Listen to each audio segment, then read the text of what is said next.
Hello everyone. जय हिंद। जैसा कि हम लोग एक क्लास में देखा था, क्लास 10th के सिविक्स पॉलिटिकल साइंस के सब्जेक्ट को, तो उसमें हमने चैप्टर सेकेंड फेडरलिज्म को डिस्कस किया था। आज हम क्लास 10th के ही सिविक्स के पॉलिटिकल साइंस के चैप्टर फर्स्ट जो हमारा रह गया था पावर शेयरिंग, उसको डिस्कस करेंगे, उसको लेके चलेंगे कि उसमें हमें क्या देखना है, क्या पढ़ना है। ठीक है, तो होपफुली आपका जो सेकेंड चैप्टर था उसके कॉन्सेप्ट आप समझ पाए होंगे। तो फर्स्ट चैप्टर को समझने में भी आपको बहुत ही ईजी होगा, आपके लिए समझना आसान हो जाएगा। ठीक है, तो आइए स्टार्ट करते हैं चैप्टर को। फर्स्ट चैप्टर था आपका पावर शेयरिंग। ठीक है, हमने फ्रीजर में देखा था कि हम पावर शेयर करते हैं। यहाँ पे हम बेसिकली ये देखेंगे कि पावर शेयरिंग है क्या और हमें पावर शेयरिंग की नीड आखिर होती क्यों है। ठीक है, पावर शेयरिंग की नीड आखिर हमें क्यों होती है, अगर हम पावर शेयर करेंगे तो हमारे कंट्री में उसके क्या बेनिफिट हो सकते हैं और ना करने से उसके क्या क्या नुकसान हमें फेस करना पड़ सकता है एज अ कंट्री। ठीक है, तो इस चैप्टर में हम आपके दो कंट्रीज हैं, एक है आपका बेल्जियम और एक है आपका श्रीलंका। ये दो कंट्री का एग्जाम्पल लेके चलेंगे समझने के लिए, इस बात को समझने के लिए कि अगर हमने पावर शेयर किया तो उसके क्या परिणाम आए, और अगर पावर शेयर नहीं किया तो उसके क्या दुष्परिणाम आए, उसके क्या कॉन्सिक्वेंसेज हो सकते हैं। ठीक है, तो हम चैप्टर को स्टार्ट करते हैं, चलते हैं श्रीलंका और बेल्जियम। ठीक है, जैसे मैंने आपको बताया कि दो स्टोरी होगी of power sharing, form of power sharing. ठीक है, चलिए सबसे पहले आते हैं बेल्जियम में। बेल्जियम हम आते हैं तो देखते हैं कि बेल्जियम क्या है, एक स्मॉल कंट्री है। अगर आप कंपेयर करेंगे इंडिया से, तो इंडिया का एक स्टेट, कोई भी स्टेट आप उठा के देखिए, बहुत छोटा स्टेट हो। इंडिया का कोई बड़ा स्टेट नहीं, छोटा स्टेट, जैसे हरियाणा से हम कंपेयर करेंगे, तो हरियाणा से अगर कंपेयर करेंगे तो उसका जो टेरिटरी है वो भी लगभग हरियाणा जितनी है, और आपका पॉपुलेशन भी क्या है, लगभग उतना ही है। 1 करोड़ ऑफ द पॉपुलेशन है पूरे कंट्री की। ठीक है, about half of the Haryana. And देखेंगे उसमें क्या है, उसका एथनिक कंपोजिशन क्या है। एथनिक कंपोजिशन का मतलब क्या है कि वहां पर रहने वाले लोगों का डाइवर्सिटी क्या है, कल्चर के बेस पे, कास्ट के बेस पे, रिलीजन के बेस पे या लैंग्वेज के बेस पे, उनके अंदर डिफरेंसेस क्या क्या है, उसको हम बोलते हैं आमतौर पे एथनिक कंपोजिशन बोलते हैं। ठीक है, तो वहां हम पाएंगे क्या, 59% of the Belgium citizen who are speak Dutch. ठीक है, 59% के लोगों की लैंग्वेज क्या है, डच लैंग्वेज है। 40% ऑफ टोटल स्पीक फ्रेंच। ठीक है, 40% क्या बोलते हैं, फ्रेंच बोलते हैं। और जो बाकी रह गए हैं 1%, वो जर्मन बोलते हैं। यानी कि हम देखेंगे कि पूरे बेल्जियम में लैंग्वेज के यूज करने वाले टोटल 3 कैटेगरी है। ठीक है, फ्रेंच बोलने वाले, डच बोलने वाले और जर्मन बोलने वाले। ठीक है, अब देखिए क्या है इसमें प्रॉब्लम, क्या है प्रॉब्लम, ये है ब्रुसेल्स प्रॉब्लम। ब्रुसेल्स का मतलब क्या है कि the capital city of Belgium. Problem क्या है, in capital city Brussels 80% speak French and only 20% speak Dutch. The exact reverse of digital picture, Dutch speakers is equal to majority in the country but minority in the capital. क्या हमने देखा कि जो Dutch speakers थे यहाँ पे country में क्या है, ये मेजोरिटी में है, लेकिन जो कैपिटल सिटी ब्रुसेल्स है वहां पे क्या हो जाते हैं, माइनॉरिटी में है, इनकी संख्या वहां पे कम हो जाती है। ठीक है, टेंशन मेन क्या है, देखिए क्या है, minority of French speaking person है richer and more powerful. Main problem की जड़ क्या है, देखिए जो ये 40% लोग हैं जो क्या बोलते हैं, फ्रेंच बोलते हैं, ये इनके कंपेयर में क्या है, रिचर हैं, ज्यादा वेल्दी पर्सन हैं। ठीक है, और अगर रिचर हैं तो क्या होंगे, they obviously they are more powerful. और आपके डच स्पीकर्स क्या है, वो नंबर्स में ज्यादा है, यानी कि जिनकी संख्या कम है वो वेल्थ में ज्यादा है, पावर में ज्यादा है, और जिनकी संख्या ज्यादा है वो क्या है, बस संख्या में ही ज्यादा है, कंपेरेटिवली कम रीच है। ठीक है, so the Dutch speaker resented this economic development and education reach them much later, tensions rose through the 1950 and 1960s। तो यहाँ पे मेन प्रॉब्लम रेज होने के पीछे क्या है कि जो संख्या में कम है पावरफुल है, और जो संख्या में ज्यादा है वो कम पावरफुल है। ठीक है, श्रीलंका का देखेंगे, श्रीलंका का क्या है, वो भी लगभग सेम कंडीशन है। श्रीलंका में क्या है, पॉपुलेशन लगभग 2 करोड़ है। ठीक है, श्रीलंका जो एक हमारा नेबर कंट्री है, उसकी टोटल पॉपुलेशन कितनी है आपकी, 2 करोड़ है। 74% लोग वहां की नेटिव लैंग्वेज है जिसको हम बोलते हैं सिंहला। ठीक है, तो मोस्टली लोग क्या बोलते हैं, सिंहला लैंग्वेज बोलने वाले हैं। 18% लोग हैं जो तमिल स्पीकर्स हैं। ठीक है, और 7% जो लोग हैं वो तमिल और सिंहला दोनों बोलने वाले हैं। ठीक है, अब यहाँ पे सिर्फ लैंग्वेज के बेस पे नहीं, यहाँ पे रिलीजन के आधार पे भी क्या है, डाइवर्सिटी है। देखिए क्या देखा हमने कि जो 74% बोलने वाले सिंगला कम्युनिटी के लोग हैं, उनमें मोस्टली क्या है, बुद्धिस्ट है। ठीक है, सिंगला जो स्पीकिंग है करने वाले लोग वो क्या है, मोस्टली बुद्धिस्ट है। 18% जो तमिल स्पीकर्स हैं वो या तो हिंदू है या तो मुस्लिम है। देखिए श्रीलंका में जो मोस्टली तमिल स्पीकर्स हैं वो इंडिया से ही माइग्रेट करके गए हैं, भारत से ही वो माइग्रेट करके गए हैं, आज वो वहाँ के रहने वाले हो गए हैं। ठीक है, तो मोस्टली क्या है, या तो हिंदूज हैं या तो मुस्लिम है। और जो 7% क्रिश्चियंस हैं जो दोनों भाषा बोलते हैं वो क्या है, क्रिश्चियंस है। तो हमने क्या देखा यहाँ पे कि लैंग्वेज 3 है और रीजन 4 है, और उस आधार पे कंट्री में डाइवर्सिटी क्या है, बहुत ही कॉम्प्लेक्स टाइप की दिखाई देती है। ठीक है, two kinds of Tamil, Tamil में देखिए दो तरह के तमिल है, क्या है, Sri Lankan Tamil 13% native Tamils concentrated in the north east. अब हम मैप निकालेंगे श्रीलंका का तो देखेंगे नॉर्थ ईस्ट कहाँ पड़ता है और तमिल वहीं पे क्या है, सेंट्रलाइज्ड है। एंड इंडियन तमिल, तो तमिल दो तरह के हैं, एक जो वहाँ के लोग हैं वो हैं, और कुछ लोग वो भी हैं जो मैंने आपको अभी बताया जो क्या हुए हैं, भारत से माइग्रेट करके आज श्रीलंका के सिटीजन बन गए हैं। ठीक है, तो हमने देखा आपकी प्रॉब्लम्स कहाँ कहाँ की, श्रीलंका की और बेल्जियम की। प्रॉब्लम क्या है, एथनिक कंपोजिशन को लेके, उनका एथनिक कंपोजिशन कैसा है जो हमने अभी डिस्कस किया। यहाँ पे मेन प्रॉब्लम क्या है देखते हैं अब हम, श्रीलंका में मेन प्रॉब्लम क्या होती है, what A majority could do. क्या हमने देखा कि मेजोरिटी में अगर कोई है, कोई कम्युनिटी है, तो उसके पास क्या क्या है काम करने का, या फिर वो क्या क्या स्टेप ले सकता है अगर हम डेमोक्रेटिक कंट्री में रहते हैं बावजूद इसके। ठीक है, the Dutch speaking majority could have used its numeric strength to force its will on the French and German speaking. Majority यानी डेमोक्रेसी में हमने देखा है कि आमतौर पे जो कम्युनिटी मेजोरिटी में होती है वही गवर्नमेंट फॉर्म करती है। ठीक है, तो यहाँ पे हमने क्या देखा बेल्जियम में कि जो डच स्पीकर्स थे जिनकी संख्या कंपैरेटिवली फ्रेंच स्पीकर से ज्यादा थी, तो अगर जब भी इलेक्शन होगा तो अल्टीमेटली जीते कौन आएगा, जो संख्या में ज्यादा होंगे।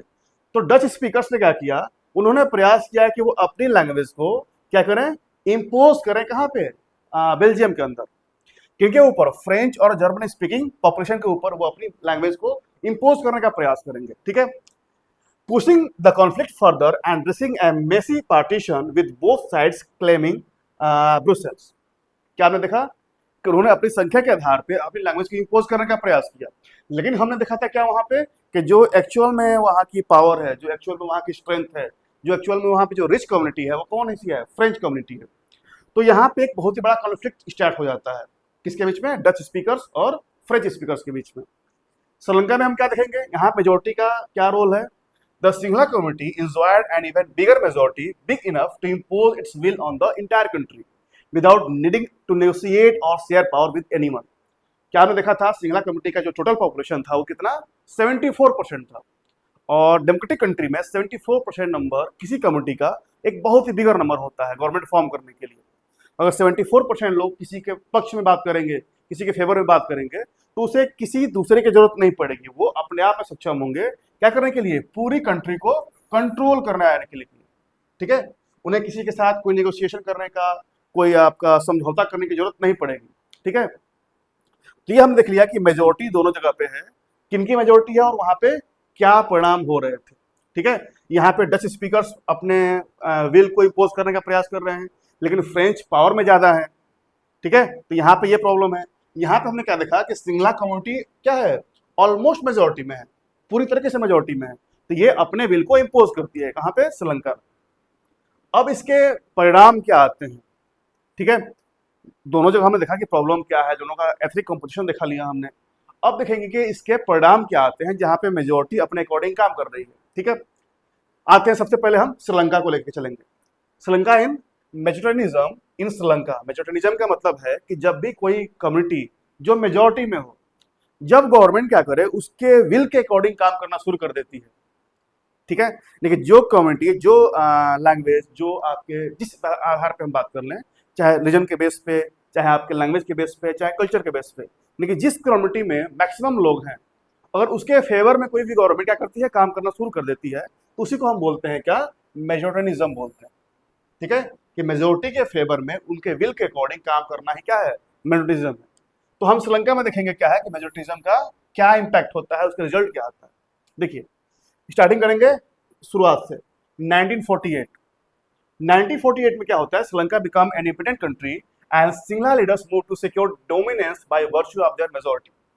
1948 में श्रीलंका आपका इंडिपेंडेंट कंट्री बनता है, उसने डेमोक्रेसी को अडॉप्ट किया, और जब इलेक्शन हुआ तो अल्टीमेटली जीत के कौन आया? सिंगला कम्युनिटी, क्योंकि वो नंबर्स में ज्यादा थे।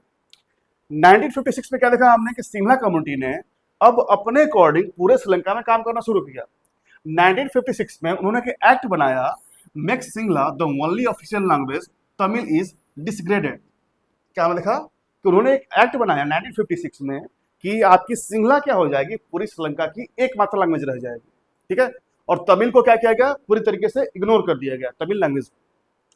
Ongoing preferential government policies favour Singla applicants for universities, seats and government jobs.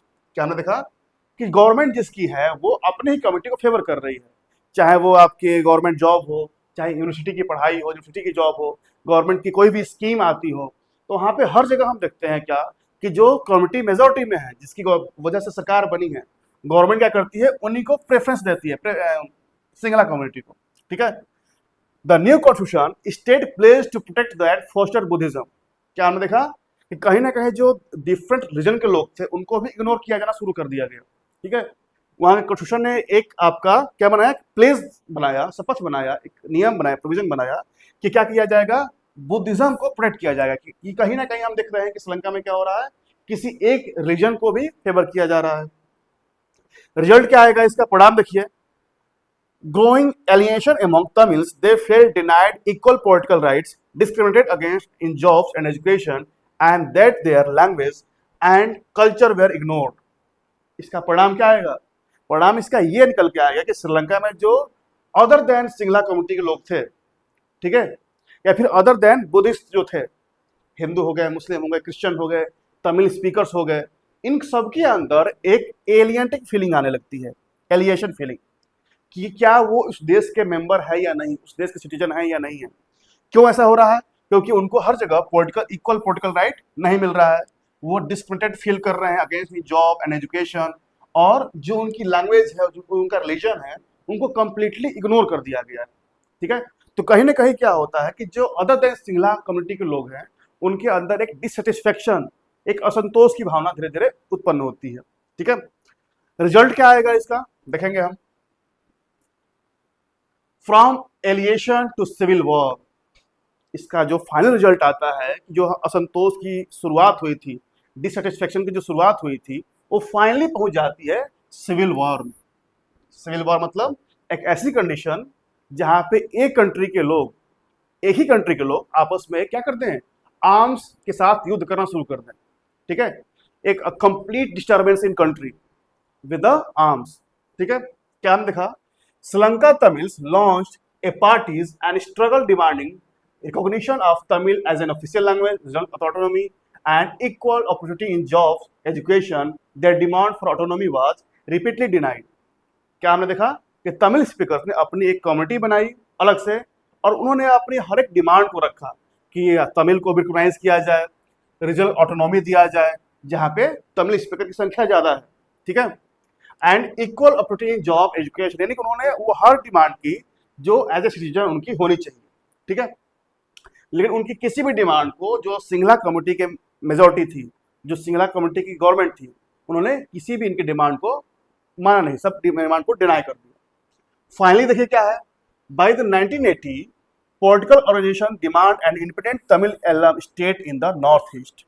तो फाइनली उन्होंने एक अलग से डिमांड रखना शुरू कर दिया कि अगर श्रीलंका में रहते हुए हमारे डिमांड, हमारे राइट्स, हमारे जो जॉब अपॉर्चुनिटीज है, या फिर जो भी हमारे इक्वालिटी की संभावना है, अगर वो नहीं मिल पाती है, तो क्यों ना श्रीलंका के अंदर जहाँ पे तमिल पॉपुलेशन ज्यादा है, उसको एक अलग स्टेट बना दिया जाए, जिसको हम बोलते हैं तमिल एलम, ठीक है, जहाँ पे गवर्नमेंट हो जाएगी उनकी तमिल्स की, और वो अपने अकॉर्डिंग गवर्नमेंट को रन कर पाएंगे, चला पाएंगे, ठीक है। तो ऐसे किसी भी डिमांड को आपकी जो गवर्नमेंट है उसने क्या कर दिया? सिरे से खारिज कर दिया। Civil war was erupt, disturb between the communities turn into the wide spread violent conflict. अब देखते हैं क्या हम टाइम के साथ जो असंतोष था, जो डिससेटिस्फेक्शन था, वो एक वायलेंस में कन्वर्ट हो जाता है, ठीक है। अब जो लोग अपनी डिमांड को नॉर्मली रख रहे थे, वो अब कन्वर्ट हो जाता है किसमें? एक वाइड स्प्रेड डिस्टर्बेंस में, पूरी कंट्री सिविल वॉर में चली जाती है। एंड 2009, अब टाइम पीरियड देखिए कहां से कहां तक, 1980 से स्टार्ट होता है और 2009 तक श्रीलंका क्या होता है? डिस्टर्ब रहता है, एक सिविल वॉर के चपेट में रहता है, जहां पे सिटीजन्स एक दूसरे को मारते रहते हैं, तमिल वाले उसको मार रहे हैं सिंहला को, और सिंहला वाले तमिल्स को मार रहे हैं, ठीक है। The civil war was finally ends after the decades of terrible cost. आप देखिए कितने सारे दशक निकल गए, कितने सारे साल निकल गए, कितने सारे लोगों की मृत्यु हो गई सिर्फ इस वजह से कि वहां पे हमने एक कम्युनिटी को क्या कर दिया था, इग्नोर कर दिया था, ठीक है। The human cost, thousand of both communities killed, many families forced to flee and refugees, livelihood lost, lasting setback of Sri Lanka's social cultural and economic life.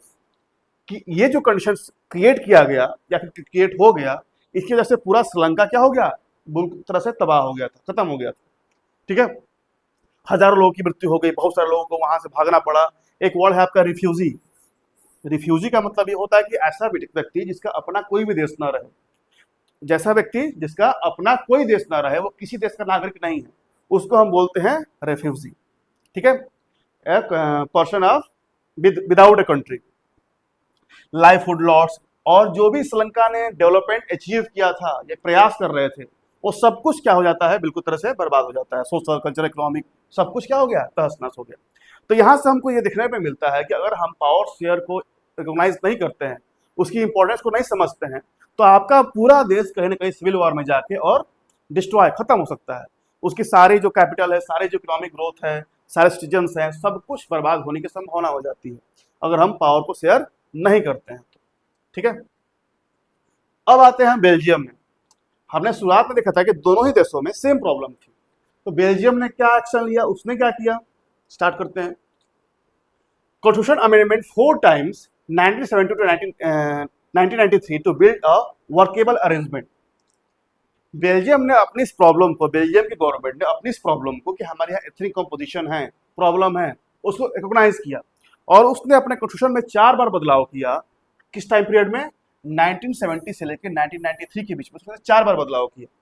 क्या बदलाव किया और किस लिए किया, ताकि जो आपका अरेंजमेंट है, अरेंजमेंट ऑफ गवर्नमेंट, ठीक है, उसको ठीक से किया जा सके, जहां पे हर एक कम्युनिटी को इक्वल रिप्रेजेंटेशन मिल सके, ठीक है। क्या उसने किया, इक्वल मिनिस्टर्स। फर्स्ट नंबर देखिए क्या है, equal ministers. Number of Dutch and French speaking minister in the central government must be equal. Some laws need majority support from each linguistic group. No single community can decide unilaterally. उसने पहला amendment ये किया, सुधार ये किया कि जो central government बनाई जाएगी ब्रुसेल्स में, ठीक है, उस ब्रुसेल्स में जो गवर्नमेंट होगी, जो वहाँ पे काउंसिल ऑफ मिनिस्टर होगा, उसमें मिनिस्टर की संख्या दोनों ही कम्युनिटी से, चाहे वो डच हो चाहे वो फ्रेंच हो, दोनों ही कम्युनिटी से इक्वल नंबर में मेंबर लिए जाएंगे, ठीक है, इक्वल मेंबर में मिनिस्टर बनाए जाएंगे।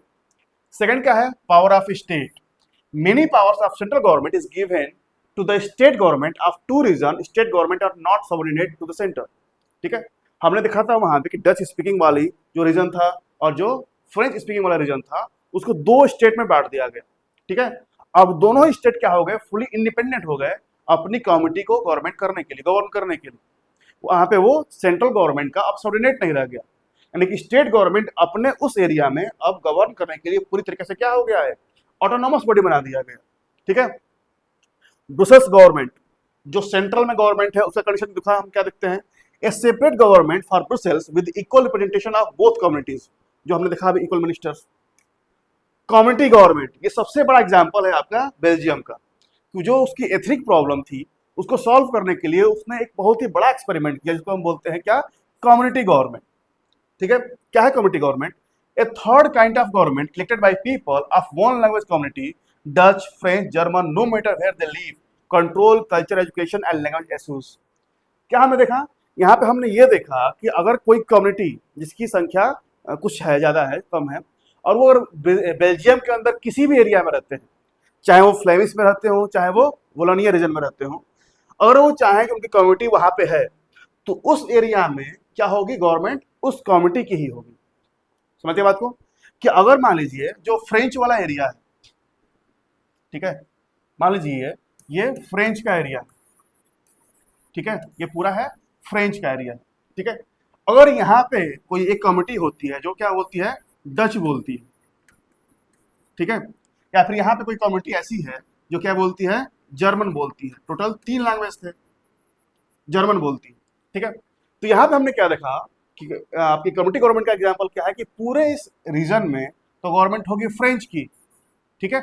लेकिन उस फ्रेंच रीजन के अंदर ये जो एरिया होगा, यहाँ पे गवर्नमेंट होगी डच की, यहाँ पे गवर्नमेंट होगी जर्मन की, और यही एग्जाम्पल है आपका कम्युनिटी गवर्नमेंट का। तो यहाँ से एमसीक्यू के क्वेश्चन बनते हैं कि वो कौन सी कंट्री है जहां पे हमें एग्जाम्पल दिखाई देता है किसका, कम्युनिटी गवर्नमेंट का। तो कौन सा देश है, बेल्जियम, ठीक है। तो हमने क्या देखा यहाँ पे कि बेल्जियम ने अपनी उस प्रॉब्लम को रिकॉग्नाइज किया, समझा कि हाँ प्रॉब्लम है, और उसके अकॉर्डिंग एक्शन लिया, पावर को शेयरिंग के इंपॉर्टेंस को समझा, और इस वजह से उसकी जो कंट्री है वो श्रीलंका जैसा प्रॉब्लम फेस नहीं करती, ठीक है। तो यहाँ पे हमने दो कंक्लूजन निकल के आते हैं कि अगर हम पावर को शेयर करते हैं तो हमारा रिजल्ट आता है बेल्जियम जैसा, जहाँ पे सब कुछ आज देखेंगे बेल्जियम क्या है, एक डेवलप्ड कंट्री है, ठीक है। आपकी यूरोपियन यूनियन जो सबसे, अगर आप कंबाइंड रूप से देखेंगे तो यूरोपियन यूनियन, ठीक है। तो हमने क्या देखा कि बेल्जियम ने अपनी इस प्रॉब्लम को रिकॉग्नाइज किया और फिर उसके अकॉर्डिंग एक्शन लिया, ठीक है। तो क्या हम देखते हैं कि अगर आप किसी प्रॉब्लम को जब तक स्वीकार नहीं करते हैं, अब ये एग्जाम्पल यहाँ से उठा के हम अपने लाइफ में भी इंप्लीमेंट कर सकते हैं कि जब तक आपकी लाइफ की प्रॉब्लम को हम एक्सपेक्ट नहीं करते हैं कि हाँ ये प्रॉब्लम है, ठीक है, उसको स्वीकार नहीं करते हैं, चाहे वो आपकी लाइफ की प्रॉब्लम हो, फैमिली की प्रॉब्लम हो, सोसाइटी की प्रॉब्लम हो, तब तक हम उसका सोल्यूशन नहीं निकाल पाते हैं, हम हमेशा प्रॉब्लम के बारे में सोचते रहते हैं, ठीक है। तो ये सबसे बड़ा एग्जाम्पल आता है आपका बेल्जियम का, जिसने उस प्रॉब्लम के बारे में सोचा और उसको स्वीकार किया, एक्सपेक्ट किया, ठीक है, और उसके अकॉर्डिंग फिर क्या लिया, एक्शन लिया, और आज का रिजल्ट क्या निकल के आता है कि बेल्जियम आपके यूरोपियन यूनियन का हेडक्वार्टर है, ठीक है।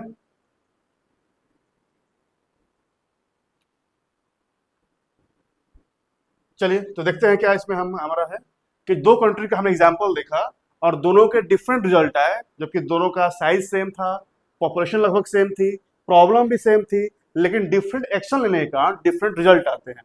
बेल्जियम ने एकोमोडेट किया उस प्रॉब्लम को, ठीक है, और फिर क्या देखा हमने, उसके अकॉर्डिंग उसने एक्शन लिया, ठीक है, अपनी प्रॉब्लम को उसने एकोमोडेट किया, और इस वजह से उसकी कंट्री क्या हो गई, किसी तरह के कॉन्फ्लिक्ट में, किसी तरह के सिविल वॉर में, किसी तरह के अनरेस्ट जैसे सिचुएशन में नहीं जा पाई, ठीक है। और श्रीलंका का हमने क्या देखा कि श्रीलंका की एक ही मेजोरिटी हमेशा डोमिनेट करती रह जाती है, जो सिंहाला थी। तो जो डिफरेंट कम्युनिटीज है अदर देन सिंहाला, वो अपने आप को वहां पे एज ए एलियन फील करते हैं कि ये कंट्री शायद उनकी है ही नहीं, और एक टाइम के बाद वो डिफरेंट कंट्री की डिमांड करते हैं उसी कंट्री में, नहीं कंट्री स्प्लिट होने की कंडीशन में पहुंच जाती है, ठीक है। और फाइनली एक बहुत ही लंबा सिविल वॉर चलता है, लगभग 50 ईयर्स तक, अप्रोक्सीमेटली 50 ईयर्स तक सिविल वॉर चलता है, जिसके बाद फाइनली जो आपके रिबेलियन ग्रुप था, जिसको हम एलटीटी बोलते हैं, ठीक है, एलटीटीई, 2009 में जब उसके हेड लीडर को एग्जीक्यूट किया गया तब ये फाइनली खत्म होता है, ठीक है। तो यहां से हमने निकल के आया, हमारा कंक्लूजन क्या निकल के आया कि पावर शेयरिंग किसी भी डेमोक्रेटिक कंट्री के लिए बहुत ही एसेंशियल चीज है, ठीक है। अब आते हैं हम रीजन क्या है। तो हमने स्टोरी देख लिया, उनके एक्शन देख लिए, और उसके कॉन्सिक्वेंसेस देख लिए, परिणाम क्या है। तो यहां से हमारा एक क्वेश्चन बन के आता है कि हमें पावर शेयर करने की नीड क्यों है। ये क्वेश्चन आता है आपके एग्जाम में कि भाई पावर शेयरिंग डिजायरेबल, हमें नीड क्यों है उसकी आखिर। तो हम पावर शेयर की नीड के दो पॉइंट में हम बता पाएंगे हम, ठीक है, दो पॉइंट के माध्यम से उसका आंसर बताने का प्रयास करेंगे कि पावर शेयर की नीड क्यों है। First reason is prudential reason, ठीक है। प्रूडेंशियल का मतलब क्या है, जिसको हम बोलते हैं मेन रीजन क्या है उसका। तो देखिए क्या है, power sharing help reduce the possibility of conflict between social groups. पहला रीजन है कि पावर शेयर करने से जो कॉन्फ्लिक्ट होने की सिचुएशन होती है उसकी पॉसिबिलिटी क्या होती है, कम हो जाती है, रिड्यूस हो जाती है, ठीक है। Social conflict often lead to the violence and political instability, क्योंकि अगर आपकी कंट्री में क्या होगा, सोशल कॉन्फ्लिक्ट होगा, अगर लोगों के बीच में डिससेटिस्फेक्शन होगा, तो एक समय के बाद कंट्री में वायलेंस होगा और कंट्री में पॉलिटिकल इंस्टेबिलिटी आएगी, और इस कारण कंट्री कोई किसी भी अपने ग्रोथ को, किसी भी अपने गोल को, टारगेट को अचीव नहीं कर पाएगी, ठीक है। अल्टीमेटली कंट्री क्या रहेगी, हमेशा अनरेस्ट में बनी रहेगी, ठीक है। यहाँ पे एक इंपॉर्टेंट पॉइंट है, इसको ध्यान से देख लीजिएगा। It's often affect the majority adverse as well, कि अगर पावर शेयर नहीं कर रहे हैं तो जो आपका शॉर्ट रन है, लेकिन अगर एक शॉर्ट इंटरवल में देखेंगे हम, तो ये पाएंगे कि जो आपकी मेजोरिटी है वो हैप्पी है। तो जब मेजोरिटी हैप्पी है तो कंट्री भी हैप्पी दिखाई देगा आपको। लेकिन जब आप लॉन्ग रन में जाएंगे, यानी कि एक लॉन्ग इंटरवल में देखेंगे हम, तो जो कम्युनिटी आपकी कंट्री में डिससेटिस्फाइड है वो एक समय के बाद रिवॉल्ट करेगी ही करेगी, वायलेंस क्रिएट करेगी ही करेगी, और आपकी कंट्री क्या हो जाएगी, एक प्रॉब्लम में फंस जाएगी। और जब कंट्री के अंदर कोई प्रॉब्लम आती है तो मेजोरिटी और माइनॉरिटी को नहीं देखेगा, ठीक है। आपकी कंट्री में अगर वायलेंस होगा तो ये नहीं दिखेगा कि वो मेजोरिटी का व्यक्ति है कि मिनोरिटी का व्यक्ति है, वो दोनों को इक्वली अफेक्ट करेगा। ठीक है। सेकेंड रीजन है आपका मोरल रीजन। जैसा कि हम किस में रहते हैं, डेमोक्रेटिक कंट्री में रहते हैं, तो हमारी डेमोक्रेसी का जो आपका कोर कॉन्सेप्ट है वो यही कहता है कि डेमोक्रेसी का मतलब है कि आपके जो लोग हैं, जो पीपल हैं, उनके ऊपर गवर्नमेंट भी किसकी हो, उनकी खुद की हो। ठीक है। समझने के लिए देखिए क्या है, democratic rules involve sharing power with those who are affected by its exercise. क्या मतलब है कि अगर आपकी गवर्नमेंट कोई नियम बना रही है और उसका अगर इफेक्ट हमारे ऊपर पड़ता है तो कहीं ना कहीं ये हमारा राइट है कि उस बनाए गए डिसीजन में हमारा कोई ना कोई रोल हो। ठीक है। And who is live its affect people have right to consulted and how they are govern. यानी कि हमारे ऊपर किस नियम के तहत शासन किया जाएगा यह डिसाइड करने का भी पावर हमारे पास होना चाहिए, और डेमोक्रेसी हमें यही पावर देता है। ठीक है। तो दो रीजन हो गए आपके, पोटेंशियल रीजन जो मेन रीजन है जहां पे कंट्री सिविल वॉर में नहीं जाती है, सोशल कॉन्फ्लिक्ट नहीं होता है, पॉलिटिकल स्टेबिलिटी नहीं होती है, और सेकंड रीजन है मोरल, जिसको हम बोलते हैं क्या, स्पिरिट ऑफ डेमोक्रेसी, जो मेन कोर कॉन्सेप्ट है आपकी डेमोक्रेसी का। ठीक है।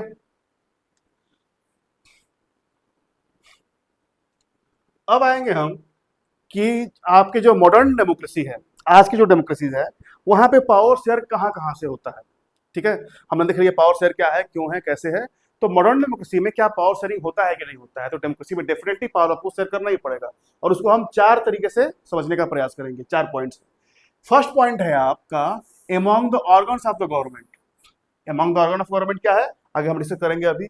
सेकंड है क्या है, among the levels of government, यानी कि डिफरेंट जो लेवल है, लेवल जो टायर है गवर्नमेंट का, उस पर हम डिफरेंशिएट करेंगे, उसमें हम डिस्ट्रीब्यूट करेंगे पावर को। थर्ड है आपका क्या है, एमॉन्ग द सोशल ग्रुप्स, आपकी कंट्री के अंदर जो डिफरेंट कम्युनिटीज है, ठीक है, उनको बीच में, उनके बीच में पावर को शेयर करना। और फोर्थ एंड लास्ट है क्या, among the political parties and pressure groups, कि ऐसा नहीं कि पावर सिर्फ आपकी पॉलिटिकल पार्टी और जो रूलिंग पार्टी उसी के पास रहेगा, जो अदर देन रूलिंग पार्टीज है, जो अपोजिशन में पार्टियां हैं, उनके पास भी सेम पावर होता है। ठीक है। पहला देखिए क्या है, हॉरिजॉन्टल पावर शेयरिंग। ठीक है। इसको आप समझने के लिए LEZ आपको शॉर्ट फॉर्म में है, लेकिन आपको इजीली याद हो जाएगा। जो फर्स्ट है आपका क्या है, वो है लेजिस्लेचर। ठीक है।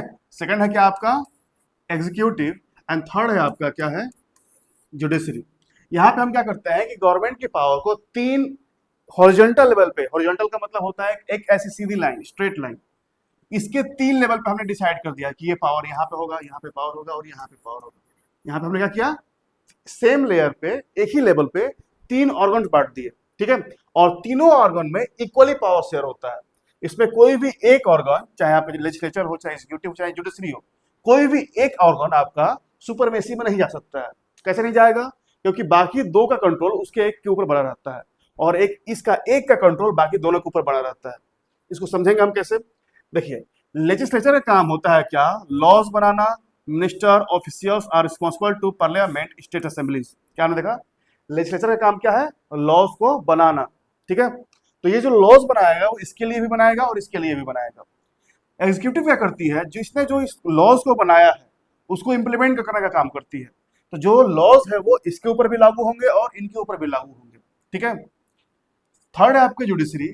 जुडिशरी ये देखेगी कि जो लॉज बनाए गए हैं उसका इंप्लीमेंटेशन सही तरीके से हो रहा है या नहीं हो रहा है, एग्जीक्यूटिव अपना काम सही से कर रही है या नहीं कर रही है, या फिर लॉज सही से बनाए जा रहे हैं या नहीं बनाए जा रहे हैं। ठीक है। तो हमने क्या देखा कि एक का काम बाकी दोनों के काम पे क्या करता है, ऑब्जर्व करता है, उसको ओवरव्यू करता है। ठीक है। और इससे पावर का बैलेंस बना रहता है। तो मॉडर्न डेमोक्रेसी में पावर शेयर करने का जो फर्स्ट टाइप है वो है आपका क्या, हॉरिजॉन्टल डिस्ट्रीब्यूशन ऑफ पावर। ठीक है। ऑन द सेम लेवल, एक ही लेवल पे हम बांट रहे हैं। ठीक है। नेक्स्ट जो आपका है पावर शेयर करने का तरीका, उसको हम बोलते हैं फॉर्म 2, सेकंड फॉर्म। इसको हम बोलते हैं वर्टिकल डिस्ट्रीब्यूशन। जो आपने चैप्टर फेडरलिज्म में पढ़ा है, क्या हमने देखा था कि पावर को हम ऐसे डिस्ट्रीब्यूट करते हैं, एक आपका कैसे था, हॉरिजॉन्टल था, और एक हो गया आपका वर्टिकल। वर्टिकल में क्या होगा, हम टॉप टू बॉटम आएंगे पावर को शेयर करते हुए। ठीक है। पहला क्या है आपका सेंट्रल गवर्नमेंट, फर्स्ट पावर है आपकी सेंट्रल गवर्नमेंट, जो सबसे टॉप पे बनी रहेगी। ठीक है। वहां से पावर डिस्ट्रीब्यूट होगा और आगे कहां पे, स्टेट गवर्नमेंट के पास आएगा। ठीक है। तो सेकंड है आपकी क्या, स्टेट गवर्नमेंट। और थर्ड है आपकी क्या, लोकल गवर्नमेंट, यानी कि लोकल लेवल पे पावर क्या होगा, डिस्ट्रीब्यूट किया जाएगा, शेयर किया जाएगा। ये होगी आपकी क्या, लोकल गवर्नमेंट। ठीक है।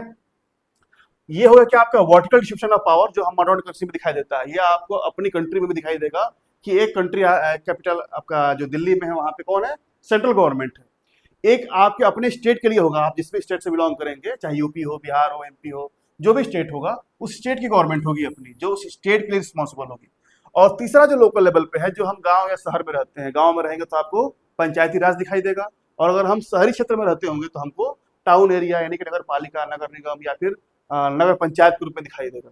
ठीक है, तो इसको हम बोलेंगे क्या, वर्टिकल डिस्ट्रीब्यूशन ऑफ पावर हो गया।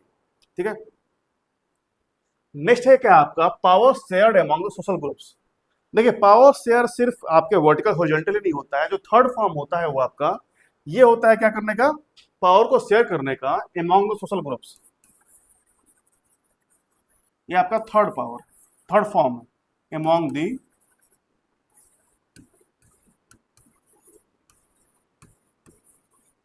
Social groups. ठीक है, देखिए आपकी कंट्री के अंदर, किसी कंट्री के अंदर डिफरेंट कम्युनिटीज होती है। फॉर एग्जांपल देखिए, एक एससी क्या हो गई, कम्युनिटी हो गई, एसटी क्या हो गई, एक कम्युनिटी हो गई।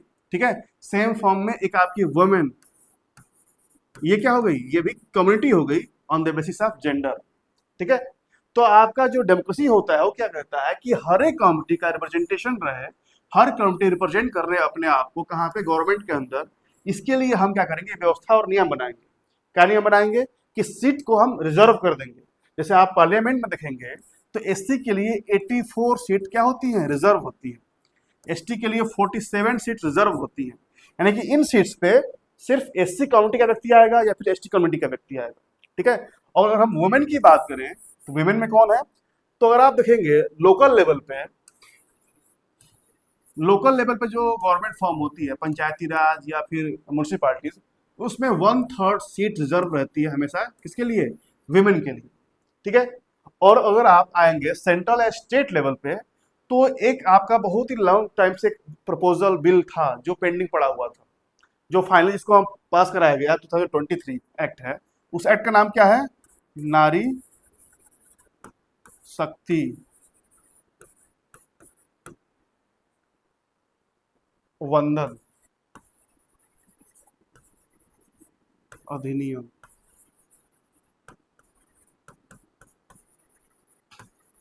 अधिनियम एक्ट 2023। यह क्या बोलेगा कि जो आपकी सेंट्रल और स्टेट लेवल की गवर्नमेंट है उसकी असेंबली में भी, यानी कि लोकसभा में भी और स्टेट की विधानसभा में भी 1/3 सीट रिजर्व यहाँ करेंगी ऑफ वुमेन के लिए।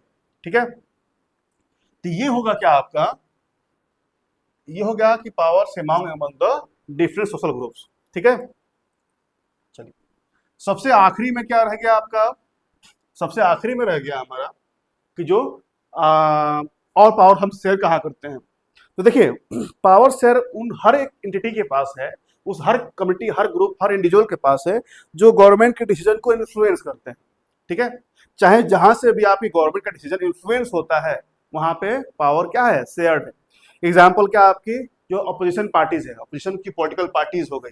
ठीक है, चाहे अपोजिशन का कोई प्रेशर ग्रुप हो गया। ठीक है, प्रेशर ग्रुप का मतलब जैसे ट्रेड यूनियन हो गया, लेबर यूनियन हो गया, स्टूडेंट यूनियन हो गया, फार्मर यूनियन हो गया, ये सब क्या है, आपके प्रेशर ग्रुप से एग्जाम्पल है। तो ये सभी क्या करते हैं, गवर्नमेंट के डिसीजन को इन्फ्लुएंस करते हैं और लिए के डिसीजन को दोबारा से रिव्यू करने का उनको गवर्नमेंट पे प्रेशराइज करते हैं।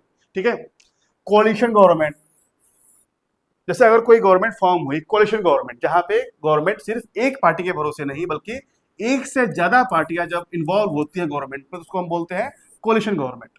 जैसे अगर आप प्रेजेंट की गवर्नमेंट एग्जांपल लेंगे तो गवर्नमेंट है फॉर्म हुई है बीजेपी प्लस आपकी जेडीयू प्लस आपकी टीडीपी, इन तीनों की हेल्प से गवर्नमेंट फॉर्म हुई है। ठीक है, इसके अलावा भी बहुत सारी पार्टियां हैं जो छोटी छोटी पार्टियां हैं, लेकिन मेन यही 3 पार्टियां हैं जिनकी हेल्प से आपकी गवर्नमेंट फॉर्म हुई। तो यहाँ पे जो पावर है सिर्फ बीजेपी के पास अकेले नहीं है, आपकी जेडीयू के पास भी पावर है और टीडीपी के पास भी पावर है। जो भी डिसीजन गवर्नमेंट लेगी वो सिर्फ बीजेपी के विल या फिर फेवर के अकॉर्डिंग नहीं होगी, उनके विश के अकॉर्डिंग नहीं होगी, बल्कि जेडीयू ने क्या चाहा, जेडीयू का मत क्या है ये भी देखा जाएगा, टीडीपी के का मत है ये भी दिखाया जाएगा, क्योंकि गवर्नमेंट क्या है आपकी कोalition गवर्नमेंट। तो हमने फाइनली क्या देखा कि वो हर एक एंटिटी, वो हर एक इंडिविजुअल या वो हर एक पार्ट जहां से गवर्नमेंट का डिसीजन क्या होता है, इन्फ्लुएंस होता है, प्रभावित होता है, चाहे वो चेंज हो जाए, चाहे वो बदल जाए, चाहे उसको ना बनाया जाए, वो हर एक किसी के पास पावर शेयर्ड है। इसके अलावा आप देख लीजिए मीडिया का, मीडिया हाउस भी क्या है, पावर शेयर का एग्जाम्पल है। जो बड़े बड़े ट्रेडर्स हैं, जो बड़े बड़े आपके बिजनेस टाइकून्स हैं कंट्री के अंदर, वो भी क्या है आपके पावर शेयर के एग्जाम्पल्स हैं। ठीक है, इन सबके पास क्या है, आपके पावर शेयरिंग या फिर गवर्नमेंट डिसीजन को बदलने की इनके पास क्षमता होती है। तो ये सब क्या है आपके पावर शेयर के इंटिटीज।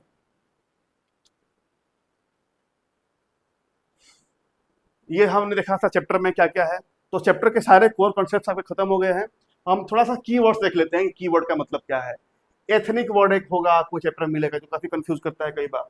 तो एक एथनिक ग्रुप का मतलब होता है, एथनिक शब्द का मतलब होता है और social division based on the shared culture, common descent, physical type और कल्चर। यानी कि जब क्या देखेंगे हम कंट्री के अंदर जो डिफरेंट कम्युनिटी है, चाहे कम्युनिटी किस बेस पे हो, लैंग्वेज के बेस पे हो, रीजन के बेस पे हो, कास्ट के बेस पे हो, तो जो डिवीजन हुआ है उसी को हम बोलते हैं एथनिक, एथनिक कंपोजिशन बोलते हैं उसको। ठीक है। सेकंड है आपका मेजोरिटिज्म, जो हमने आपको शुरू में बताया था कि जब भी कोई गवर्नमेंट अपनी कंट्री के मेजोरिटी वाली कम्युनिटी के फेवर में काम करे, उसके विश, उसके फेवर में काम करे, उसके विल, उसके इंटरेस्ट के अकॉर्डिंग काम करे, तो उस प्रोसेस को हम बोलते हैं क्या, मेजोरिटिज्म बोलते हैं। Believe that majority should rule however it wants, disregarding the minority needs. यानी कि माइनॉरिटी को हम क्या कर रहे हैं, इग्नोर कर रहे हैं और मेजोरिटी के फेवर में काम कर रहे हैं, तो हो गया आपका मेजोरिटिज्म। सिविल वॉर का मतलब मैंने आपको बताया था क्या, कि एक violent conflict between the opposing groups within a country intense enough to resemble a war. लेकिन जब एक देश के अंदर के सभी नागरिक एक दूसरे के प्रति वार छेड़ दें, यानी कि वार हो क्या रहा है, किसी अपोनेंट किसी दूसरी कंट्री से नहीं हो रहा है, उस कंट्री के अंदर ही हो रहा है, तो उसको हम बोलेंगे क्या, सिविल वॉर, जहां पे सिटीजन एक दूसरे को मारना शुरू कर देते हैं। प्रूडेंशियल मतलब होता है, प्रूडेंशियल रीजन और मोरल रीजन हमने देखा था। प्रूडेंशियल का मतलब होता है कि जो मेन कारण क्या है, मेन रीजन, मुख्य, उसको बोलते हैं प्रूडेंशियल। ठीक है। हॉरिजॉन्टल डिस्ट्रीब्यूशन जाता है जहां पे पावर आपका ऐसे लीनियर डिस्ट्रीब्यूट होता है। ठीक है। और फेडरल है, वर्टिकल का मतलब है जहां पे पावर आपका ऐसे top to bottom vertical distribute होता है। ठीक है।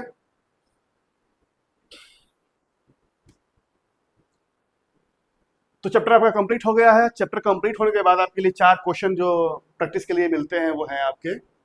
फर्स्ट है क्या आपका, what are the different form of power sharing in modern democracy, जो हमने अभी 4 एग्जांपल दिया आपको, ये इसका आंसर हो गया। क्वेश्चन आता है, बहुत इंपॉर्टेंट क्वेश्चन है, इस चैप्टर का सबसे इंपॉर्टेंट क्वेश्चन यही है, modern form of power sharing. ठीक है। State one potential reason and one moral reason of the power sharing, second सबसे इंपॉर्टेंट क्वेश्चन है इस चैप्टर का। ठीक है। थर्ड क्या है, why did the Belgium model succeeded in Sri Lanka and post led to civil war. Belgium और श्रीलंका की प्रॉब्लम सेम थी, तो बेल्जियम ने ऐसा क्या किया कि प्रॉब्लम सॉल्व हो गई, श्रीलंका क्यों उस प्रॉब्लम में फंस गया। और आपका लास्ट क्या है, देखिए यहाँ पे एक स्टेटमेंट दिया गया है, तो अगर आपके क्वेश्चन का पेपर का लेवल को अगर थोड़ा सा रेज करती है बोर्ड, कभी भी अगर पेपर थोड़ा सा रेज होता है लेवल, तो वहाँ पे आपको स्टेटमेंट दे दिया जाता है और उस स्टेटमेंट को एक्सप्लेन करने के लिए बोला जाएगा। ठीक है। तो अगर आपके कॉन्सेप्ट क्लियर हो गए हैं तो आप स्टेटमेंट या फिर क्वेश्चन पूछने का तरीका कुछ भी रहे, आप उसको इजीली आंसर कर ले जाएंगे। ठीक है। तो क्या है यहाँ पे, tyranny of the majority is not just oppressive for the minority, it often affect the majority adversely as well. Statement क्या बोल रहा है, बोल रहा है कि जब किसी कंट्री में हम मेजॉरिटी को सपोर्ट करते हैं, ठीक है, और उसके कारण जो प्रॉब्लम क्रिएट की जाती है, क्रिएट हो जाती है, वहां पे सिर्फ माइनॉरिटी को प्रॉब्लम नहीं होती है। ठीक है। यानी कि प्रॉब्लम जब कंट्री में सिविल वॉर होगा तो प्रॉब्लम सिर्फ किसको, माइनॉरिटी को नहीं होगी, बल्कि क्या होगी, मेजॉरिटी को भी सेम प्रॉब्लम फेस कर रही होगी। ठीक है। क्योंकि जब सिविल वॉर हुआ है, जब कंट्री में अनरेस्ट हो गया है, जब इकोनॉमी आपकी डाउन हो रही है, तो वहां पे अफेक्ट हर एक कोई होगा, वहां पे सिर्फ माइनॉरिटी नहीं होगा, मेजॉरिटी भी होगा। ठीक है। तो यहाँ पे हमने क्या देखा कि पावर शेयरिंग की नीड इतनी हमारे लिए इंपॉर्टेंट क्यों है। ठीक है। 2 कंट्री एग्जाम्पल देखा हमने पूरे चैप्टर में, उनके एक्ट के अकॉर्डिंग उनका रिजल्ट देखा हमने, रीजन देखा हमने, और लास्ट में हमने क्या देखा कि मॉडर्न फॉर्म में पावर शेयरिंग क्या क्या है। ठीक है। चलिए, तो ये आप इसको रिवाइज करिए, बाकी आगे देखते हैं।